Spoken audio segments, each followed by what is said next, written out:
Baik, bismillahirrahmanirrahim. Assalamualaikum warahmatullahi wabarakatuh. Waalaikumsalam warahmatullahi wabarakatuh. Ya, terima kasih rekan-rekan sekalian. Di sini kami dari kelompok 2, kelas Gizi Kesehatan 03, akan membahas materi mengenai penilaian status gizi secara langsung, yaitu dengan 2 cara, biokimia dan juga biofisik.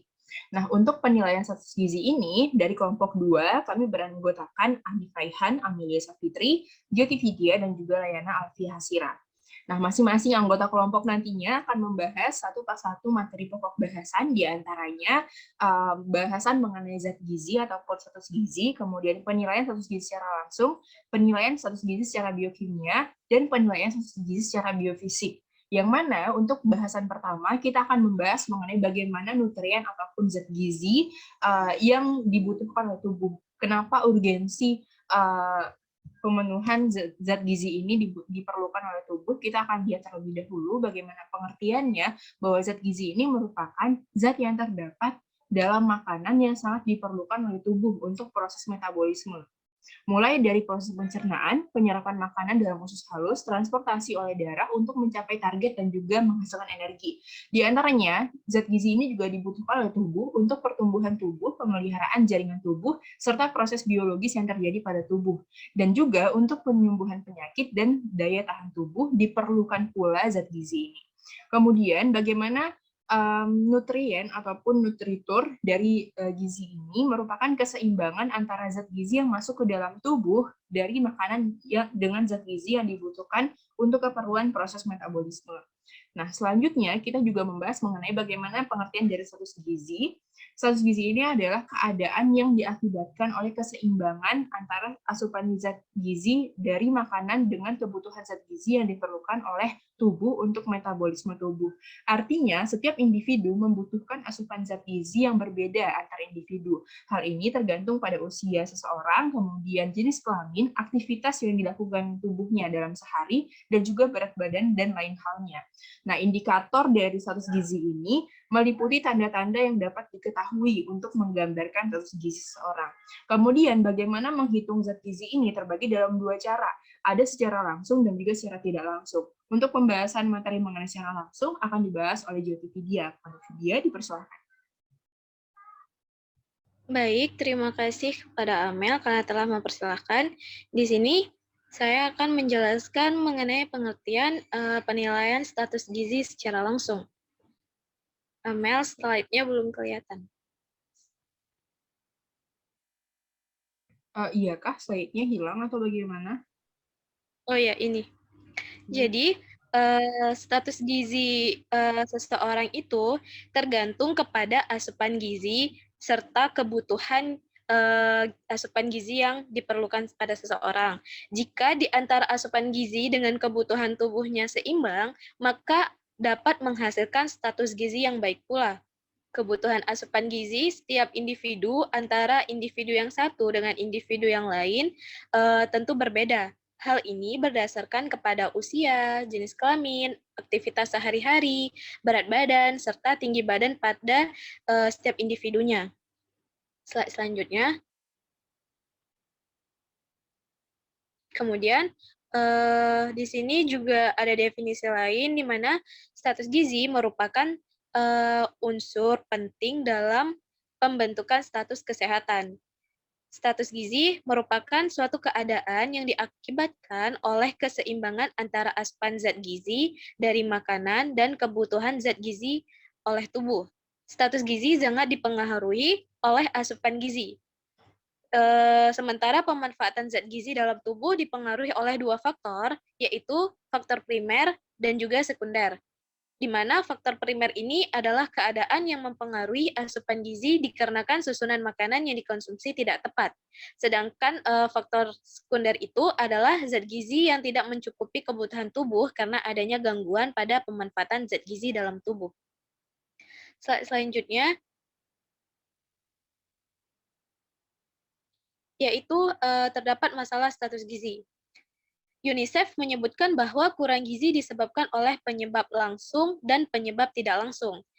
Yang termasuk penyebab langsung di sini adalah asupan gizi yang kurang dan juga adanya infeksi. Sedangkan yang termasuk penyebab tidak langsung adalah kurangnya ketersediaan makanan di rumah dan juga pola asuh anak yang tidak bagus, serta pelayanan kesehatan dan juga lingkungan yang kurang baik. Menurut teori lain, menjelaskan bahwa timbulnya masalah gizi dipengaruhi oleh ketidakseimbangan dari 3 faktor, yaitu pejamu, agen, serta lingkungan. Kemudian, bagaimana untuk menghitung kecukupan gizi?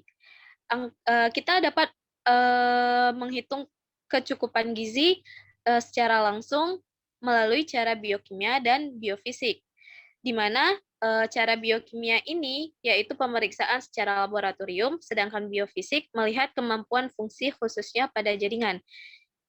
Maka untuk penjelasan lebih lanjutnya akan dijelaskan oleh teman saya, Layana Alfiah Hasira. Baik, penjelasan mengenai biokimia akan dijelaskan terlebih dahulu oleh Hanif Raihan. Pada Hanif, dipersilahkan. Ya baik, terima kasih atas waktunya. Sekarang saya akan menjelaskan ataupun menjelaskan lebih lanjut tentang kecukupan gizi secara biokimia. Secara biokimia, yaitu melalui metode biokimia atau laboratorium dapat diketahui secara gizi dan darah. Status gula atau darah dalam darah, status ion dalam urin, dan status vitamin A dalam plasma darah, dan sebagainya. Merupakan salah satu contoh dari metode biokimia untuk menghitung jumlah gizi pada tubuh kita. Spesimen atau contoh yang biasa digunakan oleh darah olehnya adalah ada darah, terus ada urin, feses, dan lain-lainnya. Pemeriksaan biokimia dilakukan pertama untuk mendeteksi keadaan diferensiasi zat gizi subspinal, artinya sudah mengalami kelainan biokimia, namun tanda-tanda untuk melakukan tahap awal dari suatu penyakit atau kondisi berhubung dengan gejala terdeteksi oleh pemeriksaan klinis dan pemeriksaan laboratorium. Jadi kalau kita menghitung jumlah biokimia ini, seseorang itu sudah terjadi perubahan secara fundamental, namun belum terlihat secara psikologinya atau secara fisiknya. Maka harus ada tanda-tanda dan harus ada pengecekan lebih lanjut melalui gejala klinis hingga laboratorium. Selanjutnya, untuk alat ukurnya yang pertama ada metode biokimia, ada spektrofotometer, ada hemik, dan juga artikel. Spektrofotometer ini merupakan alat ukur untuk menghitung jumlah larutan pada darah dan juga pada larutan. Misalnya hemik itu untuk menghitung jumlah hemoglobin pada dalam darah, dan artikel sebagai alat ukur gula standar. Secara biokimia, status zat besi. Status zat besi dapat mengabarkan keadaan kekurangan besi secara langsung sehingga dapat dipastikan intervensi yang akan dilakukan.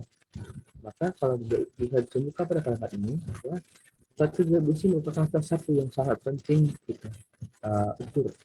Karena dengan bertumbuhnya ataupun berkurangnya status zat besi akan terjadi intervensi yang akan dilakukan. Pemeriksaan besi dalam darah atau iron bonding seperti CIBC dan transferin saturation atau penjenuhan transferin sangat penting dilakukan adalah memastikan bahwa anemia yang buta adalah karena kekurangan besi bukan karena anemia infeksi kronis, inflamasi ataupun penyakit neoplastik kronik.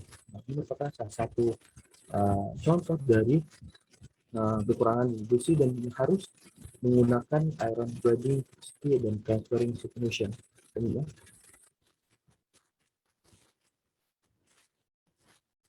Status protein. Dengan status protein yaitu mengukur cadangan protein dalam tubuh dan kadar fibrogen transportasi zat gizi tertentu dan aliran darah.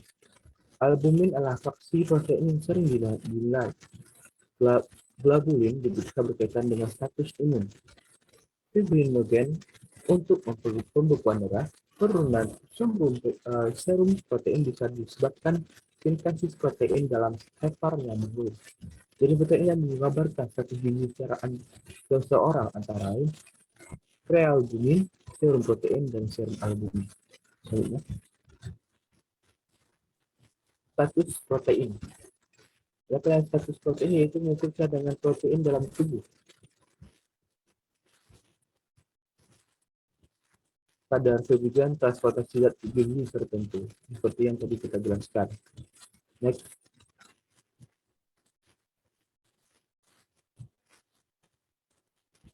Profil lipid. Profil lipida darah merupakan hasil tes darah yang dipunyai seseorang meliputi trigliserida, kolesterol, total, dan berbagai macam hiperprotein. Masalah gizi yang berkaitan dengan lipida adalah masalah obesitas. Ini bukan masalah paling menjadi sesuatu yang sangat umum di dunia, merupakan salah satu gejala yang sangat berbahaya. Obesitas dikaitkan dengan penimbunan jaringan lemak tubuh secara berlebihan. Perut buncit atau obesitas sentral merupakan tanda adanya bahaya yang mengancam kesehatan kita. Contohnya, nah, ada status vitamin. Jadi vitamin A diidentikan merupakan vitamin yang berjenis larut dalam lemak dan struktur yang disebut pada unit isoprene. Vitamin A dan E disimpan dalam tubuh, terutama hati dan jaringan adiposa. Sebaliknya, dalam jumlah kecil vitamin D disimpan tetapi tetap dibentuk dalam bantuan sinar matahari sebagai prekursor vitamin D dalam kulit.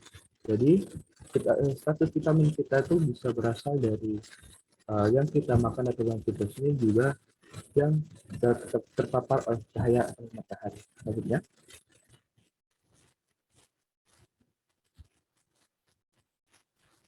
ada status mineral. Mineral merupakan komponen inorganik yang terdapat dalam tubuh manusia. Mineral merupakan unsur esensial bagi fungsi normal sebagai enzim dan sangat penting dalam pengendalian komposisi cairan tubuh. Kurang lebih 50% adalah air dalam bobot tubuh kita. Selanjutnya. Nah, secara biokimia pasti adanya terjadi kelebihan dan kekurangan. Maka kelebihannya itu yang bisa kami katakan yang pertama, pemeriksaan biokimia mempunyai keunggulan dan kelemahan masing-masing dari keunggulannya. Yaitu keunggulannya itu keunggulan pemeriksaan antara lain dapat mendeteksi definisi zat gizi lebih dini. Hasil dari pemeriksaan biokimia lebih objektif. Hal ini karena menggunakan peralatan yang selalu diterah dan pada pelaksanaannya dilakukan oleh tenaga ahli yang dapat menunjukkan hasil pemeriksaan metode lain dalam penilaian status gizi. Menurut kelebihannya bahwa dia itu berobjektif dan juga dilakukan secara ahli. Nah, selanjutnya. Untuk kelemahannya yaitu pemeriksaan biokimia hanya bisa dilakukan setelah timbulnya gangguan metabolisme. Jadi, kalau tidak ada gangguan, maka tidak bisa dilakukan pengecekan secara biokimia. Membutuhkan biaya cukup mahal dan dalam melakukan pemeriksaan diperlukan tenaga ahli serta kurang praktis dilakukan di lapangan. Nah, dari kalimat tersebut kita bisa mengambil kesimpulan bahwa pengecekan secara biokimia bisa mengocek banyak uang dan juga kita harus memerlukan seorang ahli yang bisa mengukur daya tahan gizi kita. Terima kasih. Saya kembalikan ke moderator. Baik, penjelasan selanjutnya mengenai penilaian status gizi secara biofisik akan dijelaskan oleh Layana Alfi Hasira. Dan Layana dipersilahkan. Baik, terima kasih Amel. Selanjutnya yaitu menghitung kecukupan gizi secara fisik. Nah, pemeriksaan fisik dilakukan untuk melihat tanda dan gejala kurang gizi. Penilaian status gizi dengan biofisik adalah melihat dari kemampuan fungsi jaringan dan juga perubahan struktur jaringan.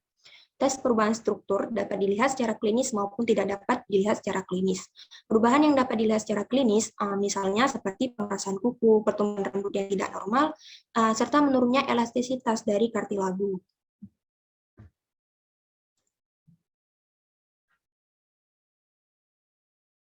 Penilaian status gizi secara biofisik umumnya sangat mahal serta memerlukan tenaga yang profesional dan tidak dapat digunakan hanya dapat digunakan dalam keadaan tertentu saja. Penilaian secara biofisik dapat dilakukan melalui 3 cara, yaitu dengan uji radiologi, tes fungsi fisik, dan juga sitologi. Nah, yang pertama yaitu uji radiologi. Pemeriksaan radiologi pada umumnya jarang dilakukan di lapangan atau pada penelitian epidemiologi.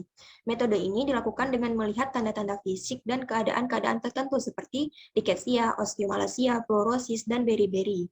Metode ini jarang dilakukan di dalam masyarakat atau penelitian epidemiologi, namun sangat cocok digunakan pada survei yang bersifat retrospektif dari pengukuran kurang gizi seperti rickettsia dan juga kekurangan energi protein dini.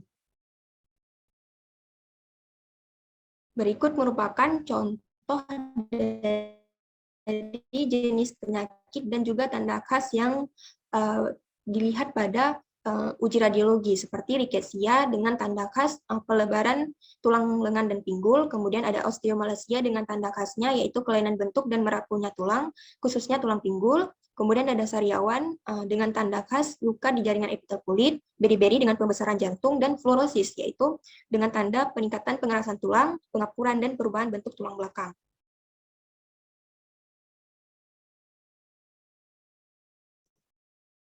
Nah, selanjutnya yaitu tes fungsi fisik. Tes fungsi fisik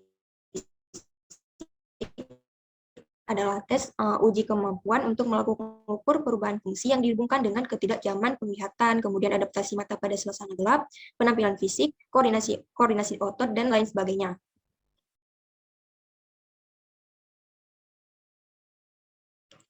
Tes lain yang menggunakan respon spontan fisik in vivo adalah pengukuran karakteristik konstruksi dan relaksasi serta daya tahan otot. Penurunan cadangan protein dan katabolisme otot akan terjadi pada kurang energi protein yang akan mengubah kemampuan kontraksi otot, rata-rata relaksasi dan daya tahan otot yang dapat dilihat dari nilai status protein. Selanjutnya, Mel. Nah, yang terakhir yaitu tes sitologi. Pemeriksaan sitologi adalah pemeriksaan dari cairan tubuh manusia yang kemudian diproses dan dilakukan fiksasi dengan pemberian pigmen, kemudian dilakukan pembacaan dengan menggunakan mikroskop. Sitologi juga dikenal sebagai biosel karena mempelajari struktur sel, komposisi seluler, dan interaksi sel dengan sel lain dan lingkungan yang lebih besar di mana mereka ditemukan.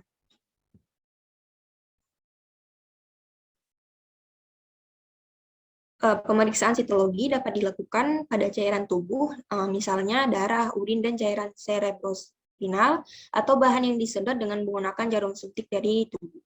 Sitologi dapat juga melibatkan pemeriksaan persiapan dengan menggores atau mencuci dari daerah tertentu dari tubuh.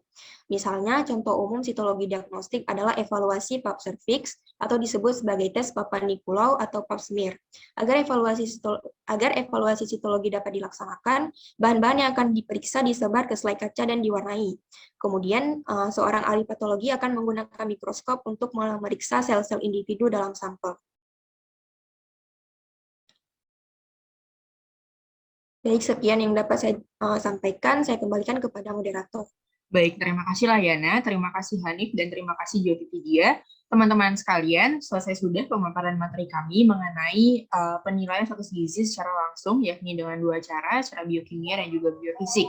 Kami mohon maaf apabila ada kesalahan kata, sampai penyebutan nama dan lain halnya. Terima kasih atas atensi dan juga partisipasinya. Assalamualaikum warahmatullahi wabarakatuh. Waalaikumsalam Waalaikumsalam warahmatullahi wabarakatuh.